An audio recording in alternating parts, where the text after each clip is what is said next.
David Sills, West Virginia, my alma mater, makes him the top prospect in the draft for me.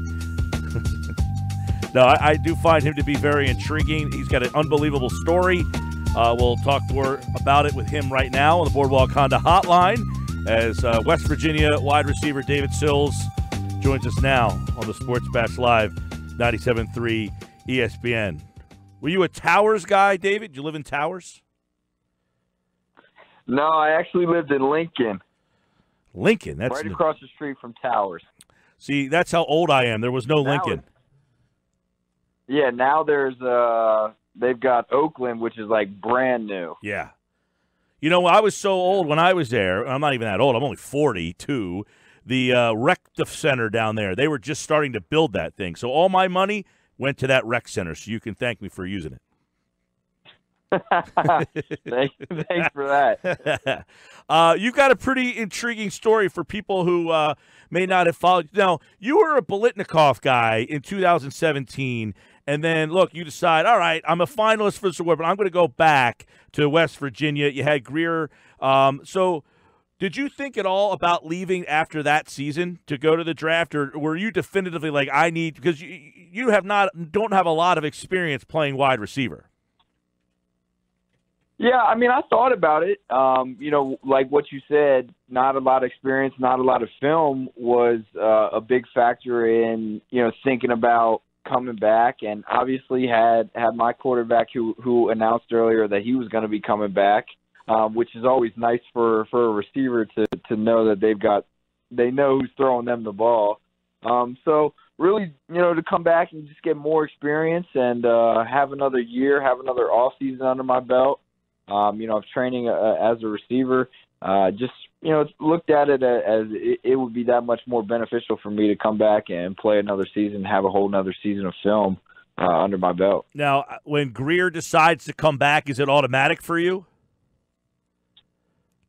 Pretty much. I mean, his decision had a lot to do with my decision, you know, because we were so unsure about who would have been the quarterback if he wasn't, or if he was going to come out early. Right. You know, so his knowing that he was coming back definitely influenced me a lot. You had 15 touchdowns that year. Now, that's something that, you know, in that area, is that something in the NFL? Like, do you find yourself to be a guy who's going to be in that red zone, like always kind of, you know, finding yourselves in the end zone? Is that the role? What kind of receiver do you see yourself becoming at the next level? Yeah, I mean, I think it was a little bit of, you know, of both. Obviously, had a lot of red zone, you know, touchdowns the last 2 years, but had a lot of open field touchdowns as well. So, you know, it's kind of like it's always been something that the ball just means so much more when it's in the paint. You know, we call the end zone the paint, like, because it's, you know, painted in and everything. You know, and it's always been something to me that when that ball is there, it's like there's no ifs, ands, or buts about it. You have to come down with the ball. You know, so we had a good connection down in the red zone. You know, where the running backs would get a little pissed off when we, you know, we had 1 yard touchdowns. You know, throwing the ball on the 1 yard line. They weren't very happy about that, but. You know, we just had a really good connection down there, and the coaches trusted us, and you know, the rest of the team trusted us too when we got down there that we could throw the ball. Yeah, I mean, the last couple of years you were automatic in the red zone. It seemed like even getting double teamed. It seemed like, you know, with Jennings on the other side, it was tough for defenses, but you were such a threat in that area. How much? Now, for the people who don't know, David, you were signed to play quarterback at a very young age at USC, and so you played quarterback. How much was that background helpful for you to adjust to wide receiver and just kind of having that feel? Yeah, man, I think it's put me in the situation that I am now.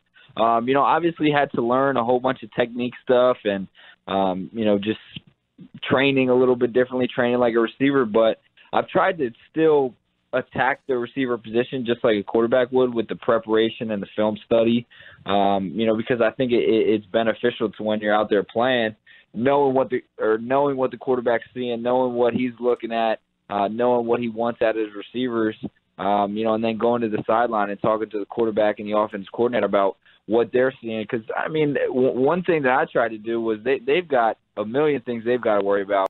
If it's a run play, I can be out there in my stance and look at the defense while he's got to worry about a whole bunch of other stuff going on. So it was one thing to where, I'd go on the sideline and we'd communicate about what all of us were seeing out there and what could work. And, I think that's a testament to, my quarterback background. Who's very good, who is also going to be a part of this draft. Will Grier. David Sills is our guest right now. What's your favorite route to run? Because at West Virginia, there's a guy here in Philly, that was in that West Virginia offense, and we're still waiting for him to kind of break out. I don't know that they've given him a whole heck of a lot of opportunity, but what's your favorite route? I love running fades down on the goal line because usually down on the goal line it's going to be one-on-one coverage, and when you catch a fade, it's kind of like the ultimate, one-on-one, you beat your guy. To where, if you're on the open field, it's sometimes one-on-one, but it's never like it is down on the goal line. So I love running goal line fades. I also like running skinny posts in the open field, because that's kind of just like when you catch that one, that's like one of the ultimate timing routes. And you're like, all that off-season throwing sessions we had and everything really just paid off on that play. Yeah, you notice that, by the way, were you guys cognizant of all of the West Virginia players that land in Philly, like Wendell Smallwood's here, Shelton Gibson, who was the receiver, of course, I'm referring to, Rasul Douglas. I mean, this place is loaded up with WV guys. You'd fit right in here, man. Yeah, I know it, and that was my team growing up. Eagles games, singing the "Fly Eagles Fly." So that would be pretty cool for sure. All right, we welcome you in. You could be an Eagle easily. We'd love to see it. I think, as you mentioned, having that background as a quarterback made you a better receiver. But at what point did you kind of succumb to, okay, quarterback's not going to be it for me? Like, because you were at West Virginia, then you left West Virginia, then you came back to West Virginia, and I was pissed at you when you left. Yeah, when I really figured it out when I went to junior college, and after the season didn't really get any, offers at quarterback. And, that was really when I understood that, do you want to play on Sundays or do you want to still try to go play right quarterback? And, that was where it kind of came into my mind. Well, like, the best chance for you to play on Sundays is to go back and play receiver, and that's what I've tried to do these past 2 years, and tried to be the best receiver that I could be, and honestly haven't even thought about playing quarterback since then. Dave Sills, West Virginia, how did you feel about like your combine and pro day experience? Did you run as well? I mean, like, do you feel like you set yourself up to be drafted where you're going to feel comfortable? Yeah, I mean, I feel good. I feel like I've done everything I can to show people that I'm more than just the air raid receiver and can do it at the next level. I think I could have ran a little bit faster at the combine. But the 40-yard dash is so much in technique that if you mess one little thing up, it can really hurt your time. So I think I was testing a little bit faster than what I ran. But I really think, guys were going to think I was going to run 4.6 or, high 4.6 or something like that. So, it was really just going out there and proving to people that I can run, I can stretch the field vertically, and just give them the reason to turn the tape back on. Have you had a lot of contact with Greer about this whole, are you guys kind of doing this together? Or are you like, all right, man, it was nice playing with you, but I'm on my own now? Oh no, I mean we were both training here in West Virginia, getting back into football shape, and we're hanging out all the time and everything, throwing on a regular basis. So we have a friendship that goes past football, and it'll continue to be that way, for as long as we're around. At this stage, the draft is still. Are you like just over this? Are you ready to obviously you're ready to get drafted and figure out where you're going, but I mean, or is there other stuff that you need to kind of get done between now and the draft, or are you past that point? Like, get me somewhere. I mean, honestly, it's just getting back into football shape.